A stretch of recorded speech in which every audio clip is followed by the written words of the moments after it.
నమస్తే. ఇప్పుడు మీరు చూడబోతున్న వీడియో ఖచ్చితంగా మీకు ఉపయోగపడుతుంది, నచ్చుతుంది కూడా. మరి మీకు నచ్చిన విషయం నాకు తెలియాలి అంటే ఈ వీడియోని మీరు లైక్ చేయాలి, షేర్ చేయాలి, అలాగే మన ఛానల్ని సబ్స్క్రైబ్ చేయాలి. మీ సపోర్ట్ని నాకు అందిస్తారు కదా. ఓకే, ఇప్పుడు వీడియోని స్టార్ట్ చేద్దాం. నమస్తే, వెల్కమ్ టు అవర్ ఛానల్. నేను పద్మిని. ప్రస్తుతం మనతో పాటు ప్రముఖ ఆధ్యాత్మికవేత్త, న్యూమరాలజిస్ట్, లక్ష్మీ నరసింహస్వామి ఉపాసకురాలు శ్రీమతి స్రవంతి గారు మనతో పాటు ఉన్నారు. మాట్లాడదాం. నమస్తే అక్క.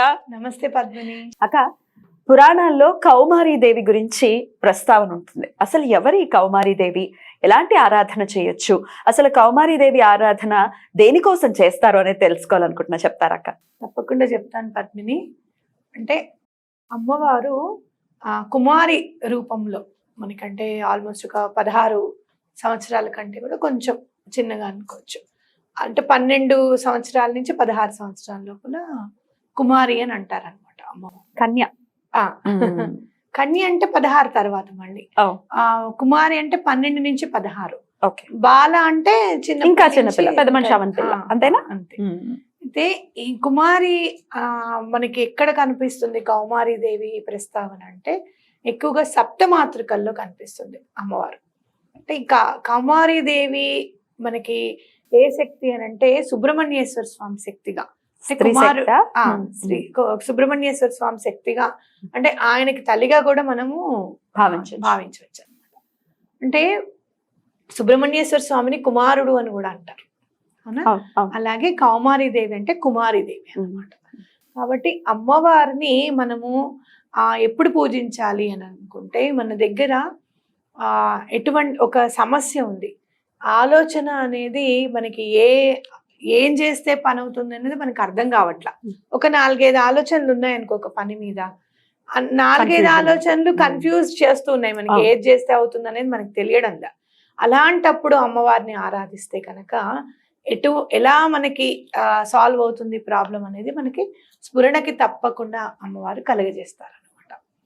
అంటే బండాసుర రాక్షసుల్ని సంహరించేటప్పుడు కుమారీదేవి లలితా అమ్మవారి దగ్గర నుంచి ఉద్భవించారు అని చెప్పి ప్రతీతి. సప్తమాతృకల్లో అమ్మవారికి కూడా ఎందుకంత ప్రాశస్త్యం అనంటే, కుమారస్వామి ఏదైతే ఇట్లా శూలాన్ని ధరిస్తారో, శూలము అంటే మనం త్రిశూలం కాకుండా సుబ్రహ్మణ్యేశ్వర స్వామి వేరే ఉంటుంది, దాన్ని వేలము అంటారు.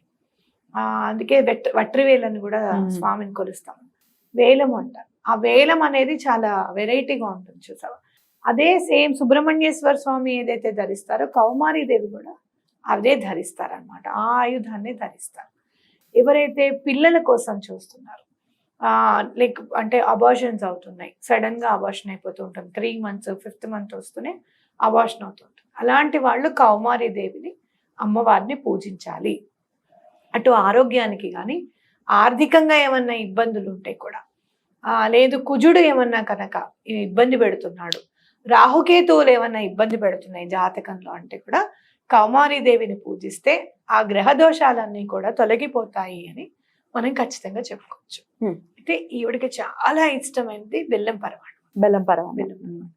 ఎందుకు మనం తీపి పదార్థమే అమ్మవారికి ఎందుకు పెడతాము అంటే, మన జీవితంలో ఎప్పుడైతే మనకి ఎటువంటి బాధ లేదు, అంటే ఆర్థిక బాధలు కానివ్వు, లేకపోతే ఇంట్లో వివాహం అవ్వట్లేదు అన్న వాళ్ళని కానివ్వు, లేకపోతే శత్రు బాధ ఉంది, మనం చూసి బయట వాళ్ళందరూ ఏడుస్తున్నారు, నరఘోష ఎక్కువగా ఉందండి మాకు, లేకపోతే కనుక మాకేదో చాలా ఉంది అని అనుకుంటున్నారండి, మా దగ్గర ఎంతో లేదు, వీళ్ళు పెట్టుకుని కూడా ఇవ్వట్లేదనే అపవాదులు మేము పడుతున్నాము అనే వాళ్ళు కూడా చాలా మంది ఉన్నారు. ఇలాంటి బాధలన్నీ కూడా అమ్మవారు తొలగింప చేస్తుంది. అంటే మనము ఆ వేలము ఉంటుంది చూసాం, ఆ వేలము అనేది చాలా ప్రాశస్త్యమైంది అనమాట, చాలా పవర్ ఉంటుంది దాంట్లో.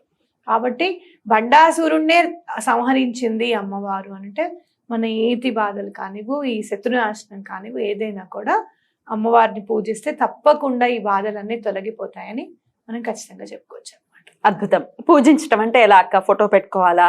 అసలు ఏంటి విధానం, ఎలా ఉంటుంది? లలితా అమ్మవారిని దండం పెట్టుకొని కౌమారి అమ్మవారిని స్తోత్రం ఉంటుంది పద్మిని, చాలా 5 నిమిషాల్లో కంప్లీట్ అయిపోతుంది.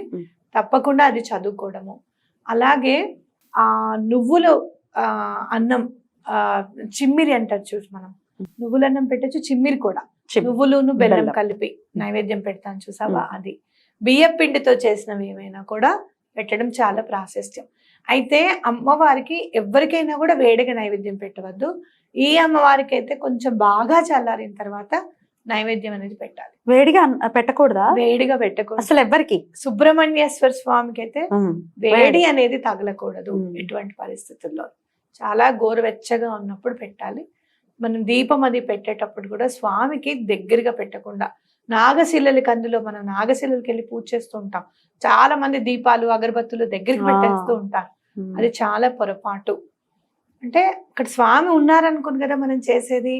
ఉన్నారు అనుకున్నప్పుడు తప్పకుండా మనం పిలిచినప్పుడు స్వామి వస్తారు. అవును. ఆ వేడి అనేది తగలకూడదు, దూరంగా ఉండాలి అని చెప్పి మనం.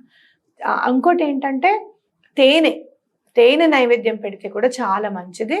చాలా బాగా పనులు, అంటే తీపి పదార్థం అనేది చాలా ప్రాశస్త్యం అమ్మవారికి పెట్టేటప్పుడు. అది చూసుకొని మనం పెట్టాలన్నమాట. రైట్. అయితే ఇప్పుడు రకరకాల బాధలు రీత్యా, అటు శత్రు బాధ అవ్వచ్చు, ఆర్థిక పరమైన బాధ అవ్వచ్చు, ఇంట్లో రకరకాల ఇష్యూస్ తో కౌమారి దేవిని ఆరాధన చేయొచ్చు అని అంటున్నారు. ఎప్పుడెప్పుడు చేయాలి, ఎలా చేయాలి అక్క? మంగళవారం నాడు చేసుకుంటే మంచిది. రైట్ అక్క, thank you so very much అక్క. నమస్తే. నమస్తే.